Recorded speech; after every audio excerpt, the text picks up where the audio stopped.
Just tell me when you're going to start so I won't be wiping okay. my nose. That's it. Today is Monday, June 26, 2017. My name is Joe Reingold, and I'm here interviewing Susan Luterman. Good afternoon, Susan. Good afternoon. Tell me a little bit about what you know of your family, your parents, your grandparents, where they were from, and how did they get here? Okay, let me start with my Candy grandparents, which were David and Fanny. They both came over here between 1906 and 1908. My grandfather Candy grew up in a village he called Meshbesh, but it's really a different name. I just can't pronounce it. That was in Russia. My grandmother grew up in Poland. They came here through Ellis Island. My grandfather and my grandmother went to Nebraska. That's where they met, and they were married June 18th, 1911. Okay? What was their real last name, do you know? Kaluzny was my grandfather's name. Right now, I can't remember my grandmother's name. I do know it, I just don't remember it. They had 4 kids. My Uncle Lou, my father Yale, my Aunt Josephine, and my Uncle Ralph. But Ralph died in 1926. He was 10 years old from an infection. Okay, that's where they stayed, and then they finally, my grandfather fell off a building. He was a worker. I mean, he did not have education. Neither one of them did. And they told him he couldn't do hard labor and that he needed to get away from the cold weather, so he moved everybody to San Antonio. Okay? Now, my other grandparents were Abraham and Sadie Samuelson. My grandmother's maiden name was Scheuchet. And I know because I'm named for her father, whose name was Solomon. Grandma came over here in 1906 with her father, and she stayed in New York. She was a seamstress, and they were from Odessa, Russia. Grandpa came over in 1908. He was born in Warsaw, Poland, but after his bar mitzvah, he went to be apprenticed in Germany, in Italy. He was a woodworker. Okay, and they had 2 children, my mother Florence and my uncle Martin. And they were married September 1st, 1912. Okay. Is that, did you That's great. need to know anything? Oh, No, that's and great. my grandparents, the Samuelsons, lived with us from 1951 till I left the house in 1965. So I had a lot of close time with them. Where did they eventually settle here? They settled here because my Uncle Marty wanted to be an attorney. He graduated from the City College in New York, and he was going to start St. Mary's, but he had asthma. And they said to him, you need to go to a warmer climate. So he wrote to SMU, he wrote to the University of New Mexico and Arizona. He got a real good response from SMU, so he moved to Dallas. And he apparently wrote home and said things were wonderful. My mother moved down here, and she lived here with him until the war broke out. And she went to San Antonio. She was government rated to have a government job, and she met my dad in San Antonio. Oh, okay. So when did they eventually come back, or did they come back to Dallas? They came back right after the war, 1945. I was in Dallas already. I did not stay with them, which is, I was born in Charleston on September the 11th, 1943, and that date will live in infamy, at the Naval Hospital in Georgetown, South Carolina. A month later, or 2 months, not real sure because I was young, my grandmother came up from Dallas, my Samuelson grandmother, and brought me home, and I lived with them and my aunt and uncle Martin and Nikki Samuelson until my mom came home from staying with Dad, till Dad shipped out. And we all lived together until we moved into our home, which was 1949. And what address was that? Where was that in Dallas? The home that my parents built was, I remember where I lived first. That was 2916 Yale Boulevard, and it is now part of the George Bush Library parking lot. Okay. We lived at 7231 Centenary, which was in Dallas, but Park City Schools. And they lived there until I got married and Jerry graduated college. Then they closed the house and they bought a place on Del Norte, and my grandparents went to live on Turtle Creek in what were the red apartments at that time, but now they've torn them down and have built other apartments. Back to my grandfather Candy and my grandmother. My grandfather Candy moved to Dallas when my father moved to Dallas. He was the shamus at Tifereth, Israel. Unfortunately, he died. He had a stroke and he died right before my 6th birthday. But I remember him as clear as, I can see him sitting on his lap. Then my grandmother decided, my Aunt Jo, her daughter, was in California. She decided she wanted to be with her daughter, so she moved to California. Oh, okay. Okay? What are some of your, speaking of schools, you said you were in the Park City school system. Tell us a little bit about some of your really fond memories of school there. God. I think I loved everything about it. I was at University Park Elementary. I was at Highland Park Junior High and Senior High. Graduated in May of 1961. I loved it all. I mean, I especially loved journalism, and we had a class in psychology. I thought about being a psychiatrist, and I didn't. I got to college, and it was too boring. I worked on the Bagpipe, which was the newspaper there. I've always done writing, and I didn't do much of anything. I had a real good boyfriend, which I started dating in probably, the end of elementary school, beginning of junior high, and we dated until October of 1962. We had planned on getting married, but things don't work out that way, and I'm glad because I married Alan. I just, like I say, I remember everything as being fun. I loved my senior year, which is what got me into, I'm vice president of our class today. I do the reunions, and I still am very active.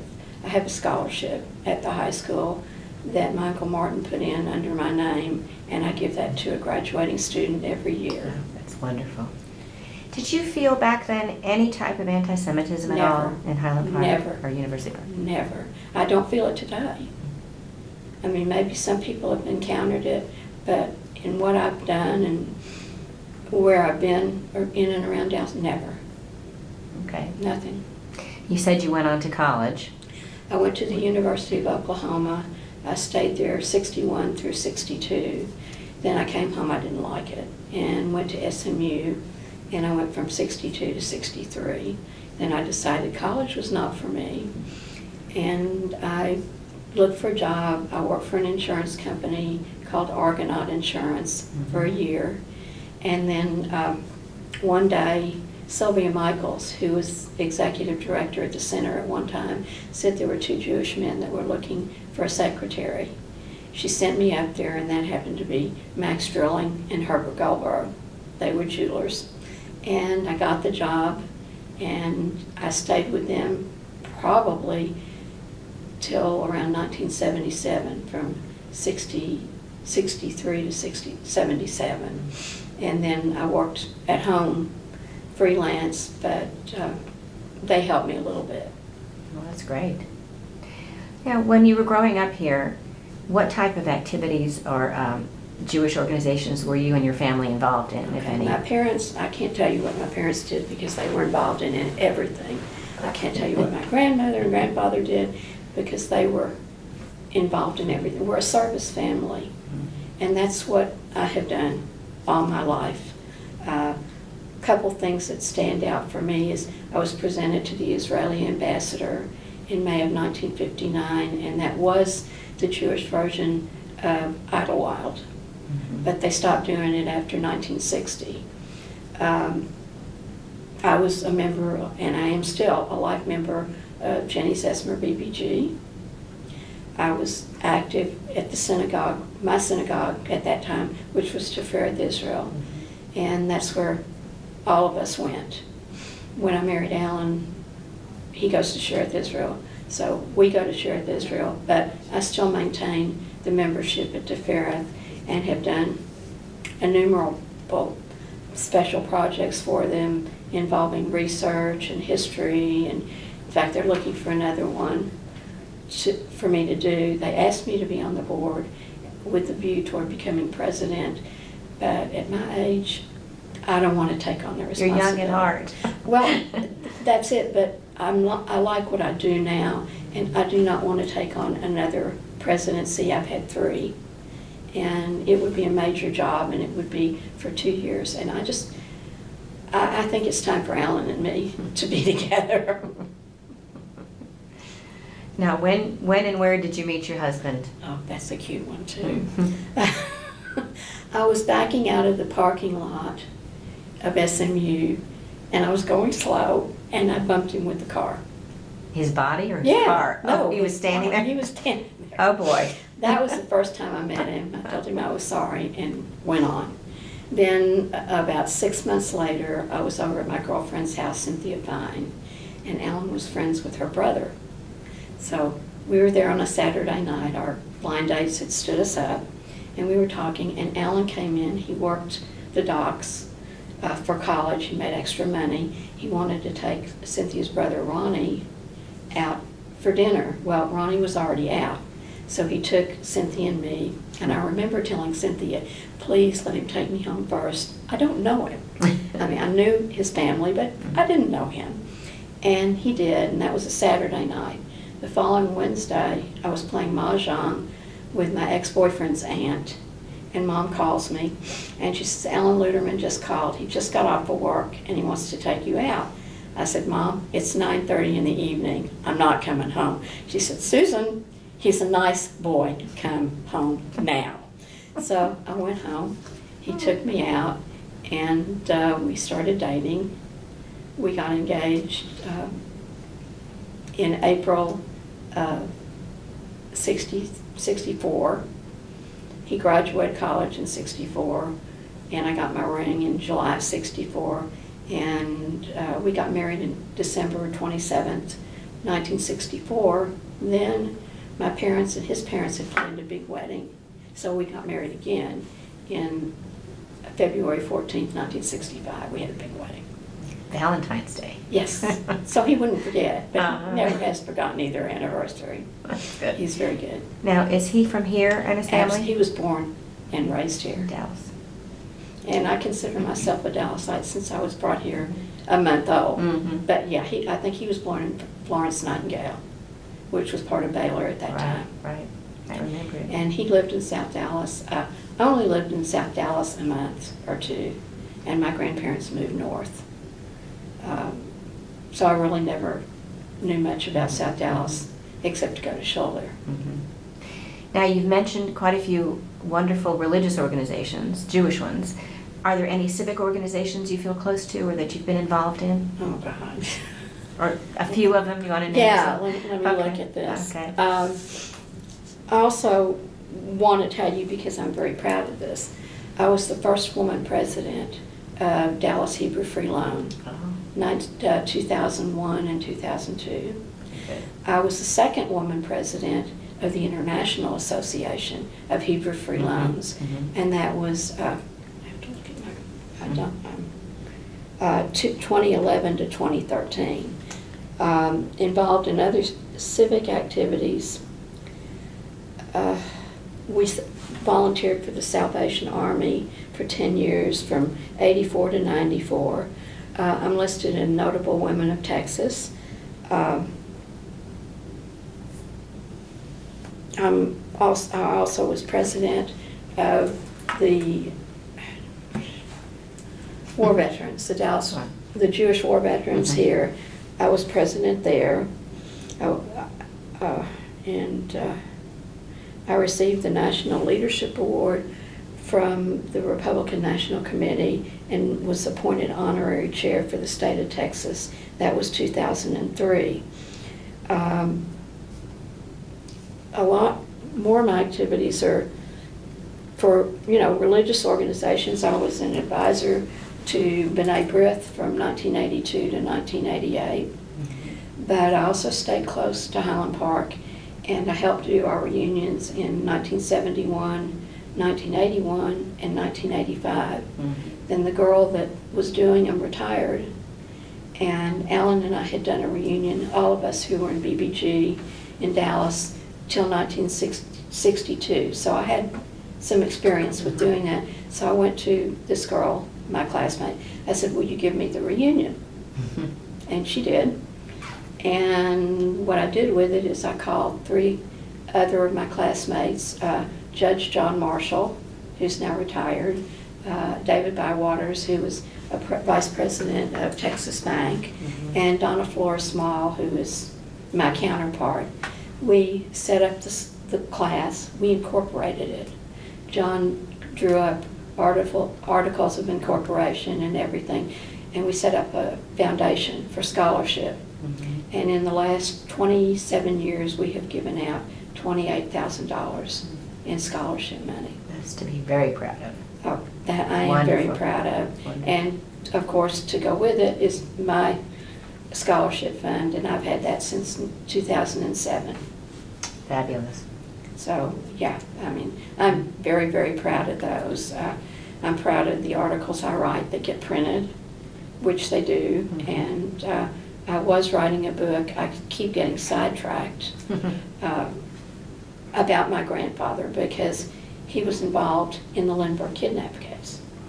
Oh. Grandpa Samuelson, when they were still living in the Bronx. Richard Hauptman came into his shop and asked him to cut wood for him of certain specifications. So my grandfather did, and that was the ladder that was used to kidnap the baby. John Condon came to him in April of '32 and said, will you make a box? We have to put money in it. And that was the ransom box. Wow. And I have the copy of the ransom box that he made for the trial in New Jersey. He identified Hauptman in the lineup. My grandparents and my aunt, my uncle and my mother got a lot of death threats. Their phone was tapped, and they were followed by the FBI. It was a really very stressful time for all of them. But they wouldn't let my grandfather testify for the simple reason that he said there was more than Hauptman involved. Well, David Willens had Hauptman. He wanted to try him and fry him and close the case. And they did, but they didn't close the case. And I'm living proof of it. There are like 100 websites about the Lindbergh kidnap case. I wrote a pamphlet that put part of it in there. And what I'm going to be doing this fall is I approached Hillcrest High School, Highland Park Junior High and Senior High, and the Carrollton Farmers Branch Independent School District, and I'm going to be speaking to the kids about the Lindbergh trial and what my grandfather did. Very interesting. Yeah, Wow. it was interesting. In fact, when Anna Hauptman was here in 1990, her attorney called me. He wanted to talk to my mother or Uncle Marty because he wanted them to clear Hauptman's name. Well, my mom unfortunately had dementia, so I couldn't let him talk to her, and Uncle Marty didn't want to be bothered. So we let it go.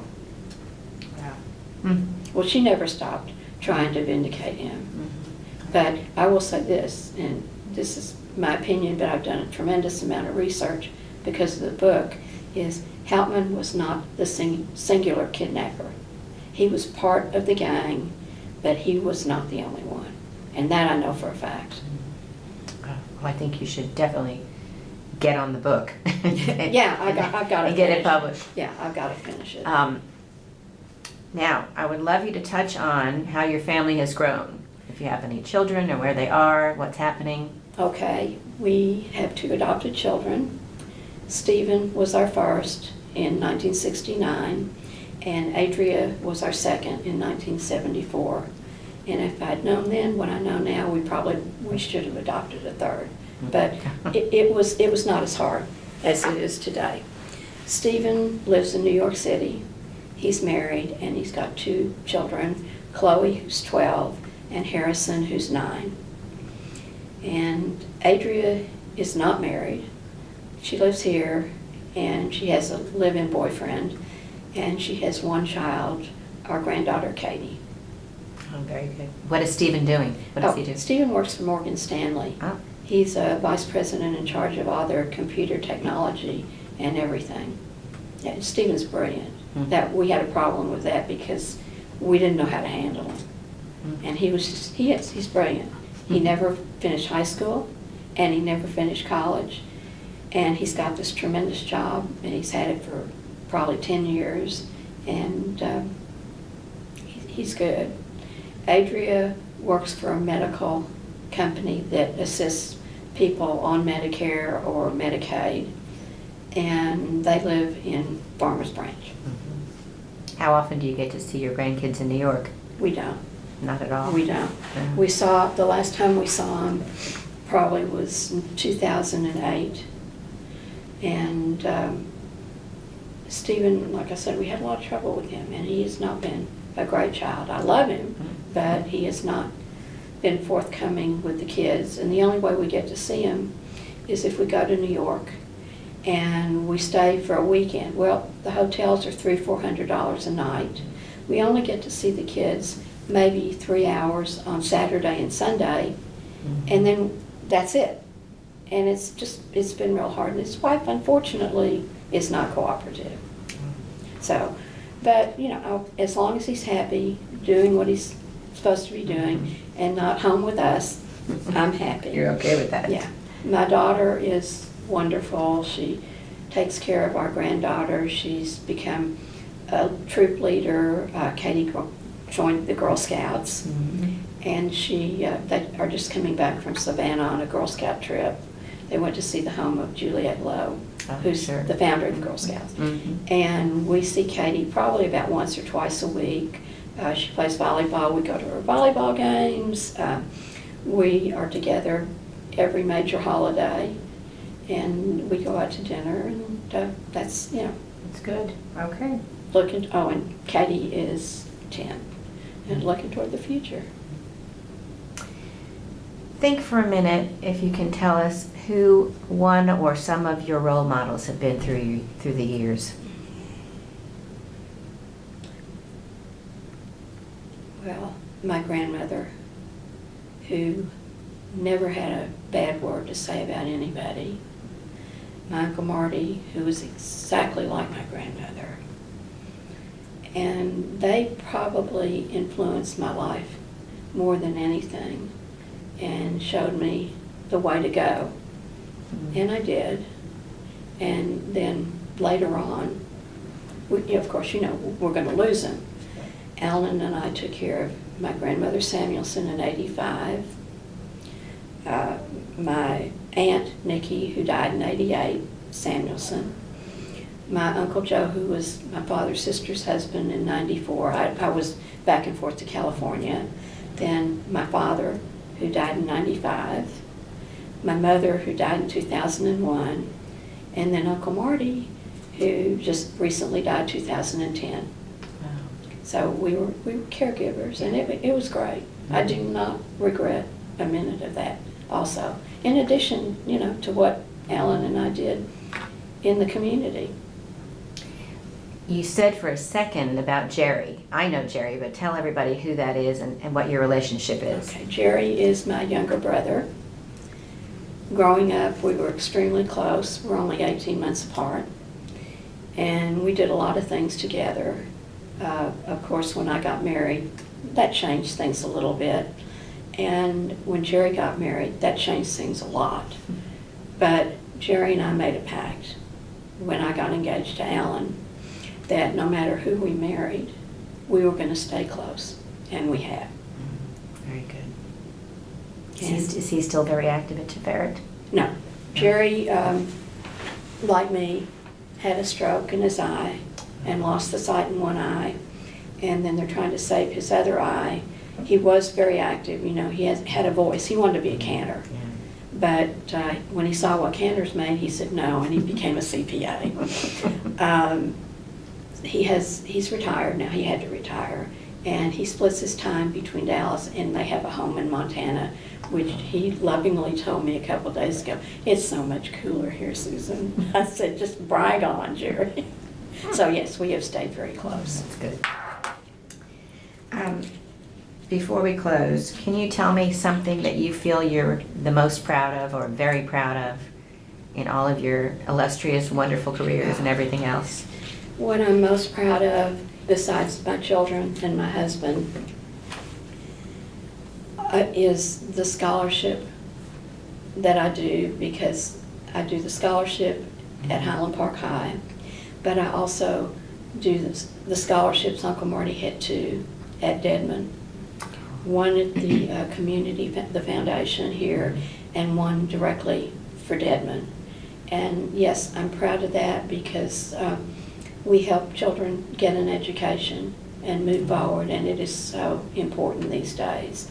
And then, of course, really, I'm proud of everything I did. That's good. We did bingo at Golden Acres for 25 years. Mm-hmm. Alan and I, for the Jewish War Veterans, we called once a month for 25 years. We called bingo at my Uncle Marty's retirement home. It was Town North Village. I'm not sure what it is now. I'm happy with my work for International. And then in 2012, I did something very proud of, and I think you will be too. We went to San Antonio, and I'm doing research on my family as well as writing a book. My Aunt Nikki, unfortunately, was mentally ill. Her father, it came from the family, and her father was sent away to a home in 1923. So she never knew her father, and her mother died very shortly after she was born. We went to San Antonio because that's where my dad met my mother, and I have friends there. And I also think I went to speak for International. And we went to the cemetery, and I asked for a grave where Peter Testa, which was my aunt's maiden name, was buried. And we looked and looked and looked. We couldn't find the grave. Finally, I had to call Congregation of Good Asachim in San Antonio. Mm-hmm. They told me where it was. There was no stone on it. There was no mark on it. So I got my cousins, Uncle Marty's daughter and her granddaughter, my cousin in Houston, and one in San Antonio, who were all his grandchildren. Mm-hmm. And I had a marker made, a stone made. And in August of that year, we went, and the rabbi from a Good Asachim came, and we had a minyan, and we unveiled the stone, and at that time it was probably 65 years later. But the rabbi said it was wonderful because you can unveil a stone at any time, but this was a mitzvah, which it was.